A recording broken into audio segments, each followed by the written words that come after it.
Welcome back to our channel Bezwadi and cooking corner. Hi అండి, నేను మీ సునీత.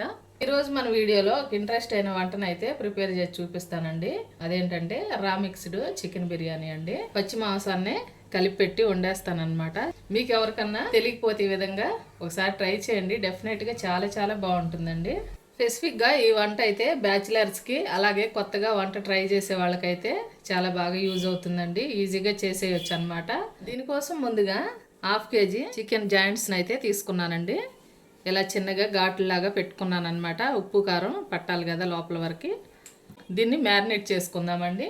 ఇందులో ఒక 1/2 స్పూను సాల్ట్ వేసుకున్నానండి. ఒక 1/2 స్పూను పసుపు అండి. ఒక 1/4 టీ స్పూను కారం వేసుకుంటున్నాను. కొంచెం ఆయిల్ వేసుకుంటున్నానండి. ఒక స్పూన్ అల్లం వెల్లుల్లి పేస్ట్ వేసుకుంటున్నాను.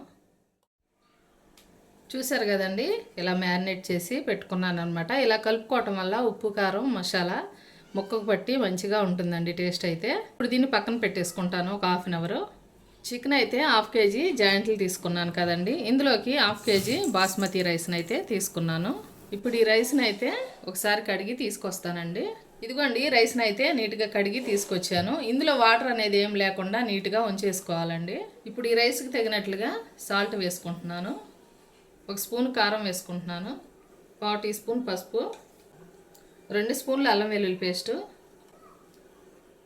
కొంచెం కొత్తిమీర అండి, కొంచెం పుదీనా, కొంచెం కరివేపాకు, ఒక 4 పచ్చిమిర్చి చీలికలుగా కట్ చేసుకున్నాను, ఉల్లిపాయ ముక్కలండి, 2 ఆనియన్స్ని అయితే సన్నగా తరిగి పెట్టుకున్నాను.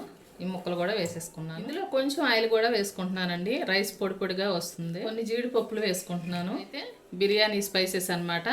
ఎగ్జాక్ట్గా ఇవే ఉండాలని ఏమి లేదండి, మీ ఇంట్లో ఉన్నవి వేసుకోవచ్చు. అన్నీ రైస్కి పట్టేటట్లుగా నీట్గా కలిపేసుకోవాలి. ఇది కొంచెం కొత్తగా ఉంది కదా, డెఫినెట్గా ట్రై చేయండి మీరు కూడా. టేస్ట్ అయితే చాలా బాగుంటుంది, మీకు నచ్చిద్దండి. ఈజీగా చేసేసుకోవచ్చు. కొత్తగా వంట నేర్చుకునే వాళ్ళకైతే రాదు కదా అన్నీ కరెక్ట్గా చేయటానికి. ఈ విధంగా అన్నీ కలిపేసుకొని ఈజీగా చేసేసుకోవచ్చు. పచ్చిగా ఉంటాయని డౌట్ పడాల్సిన అవసరం లేదండి. ఇదిగోండి, ఇందులో అయితే టమాటోలు కూడా వేయాలన్నమాట. మర్చిపోయాను ఇందాక, అందుకోసమని ఇప్పుడు కలుపుకుంటున్నాను.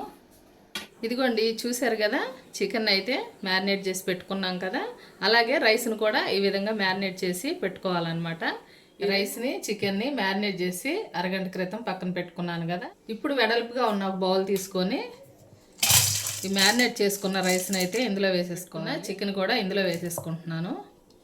ఇప్పుడు ఈ రెండింటిని మంచిగా కలపాలండి. ఇప్పుడు దీనిలో ఒక 5 స్పూన్ల వరకు ఆయిల్ వేసుకున్నాను. ముందుగా మ్యారినేట్ చేసి పెట్టుకున్నాం కదా రైసు చికెన్, ఇప్పుడు దీన్ని అయితే ఈ ఆయిల్లో వేసేసుకుంటాను. ఈ వేసుకున్న ఆయిల్ ముక్కలకు పట్టేటట్లుగా ఈ రైస్కి ముక్కలకు పట్టేటట్టు నీట్గా కలిపేసుకున్నాను. 1/2 kg రైస్ని అయితే ఈ గ్లాస్తో కొలిచాను అనమాట. 1.5 గ్లాసు వచ్చాయి. 2.5 గ్లాస్ అయితే వాటర్ని ఎసురుగా పోసుకుంటాను. ఈ వాటర్ని అయితే ముందుగానే మరిగించి పెట్టుకున్నానండి, 2.5 గ్లాసులు. ఈ వాటర్ని ఇందులో పోసేసుకోవాలి. ఈ వేడి నీళ్ళు పోసుకోవటం వల్ల ప్రాసెస్ అనేది తొందరగా అయిపోయిద్దండి. మీరు కుక్కర్లో చేసుకుంటే కనుక 2 గ్లాసులు పోసుకుంటే సరిపోతుందండి. వాటరు ఆవిరి మీద కుక్ అవుతుంది కదా కుక్కర్లో అయితే. డైరెక్ట్గా వండుతున్నాను కాబట్టి ఎసరు కరెక్ట్గా పోసాను. ఇప్పుడు ఇందులో ఫైనల్లో 1 స్పూన్ గరం మసాలా వేసుకుంటున్నానండి. ఇంకేనండి, ఇందులో వేయాల్సినవన్నీ వేసేసాను. మీడియం మంట పెట్టుకొని నిదానంగా ఉడికించుకోవాలి. చూసారు కదా, చక్కగా ఎగురుకుంటుంది. ఇప్పుడు ఇందులో కొంచెం నెయ్యి యాడ్ చేసుకుంటున్నానండి, ఫ్లేవర్ బాగుంటుంది. రైస్ని ఒకసారి చూద్దామండి. వాటర్ అంతా చక్కగా ఎగురుకుందనమాట. ఇంకా లైట్గా ఉందండి.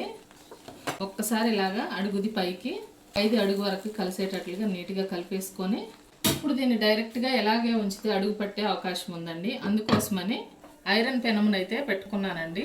ఇలా చిన్న మంట పెట్టుకొని నిదానంగా కుక్ చేసుకుంటే రైస్ కూడా కంప్లీట్గా ఉడికిపోతుంది. రైస్ అయితే నీట్గా ఉడికిపోయిందండి. ఇదిగోండి, వేడివేడిగా రా చికెన్ మిక్స్డ్ బిర్యానీ అయితే రెడీ అయిపోయిందండి. చూసారా ఎంత సింపుల్గా చేసుకోవచ్చో. వంట చేయటం రాని వాళ్ళు కూడా ఈజీగా చేసుకోవచ్చు అండి. ఈ రెసిపీని అయితే నచ్చిందండి నేను చేసిన విధానం.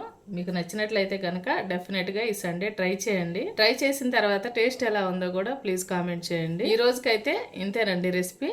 మరో మంచి రెసిపీ మళ్ళీ మీ ముందుకు వస్తాను. మా వీడియోస్ కనుక మీకు నచ్చినట్లయితే ప్లీజ్ ఒక లైక్ చేసి సపోర్ట్ చేయండి. థ్యాంక్ యూ అండి.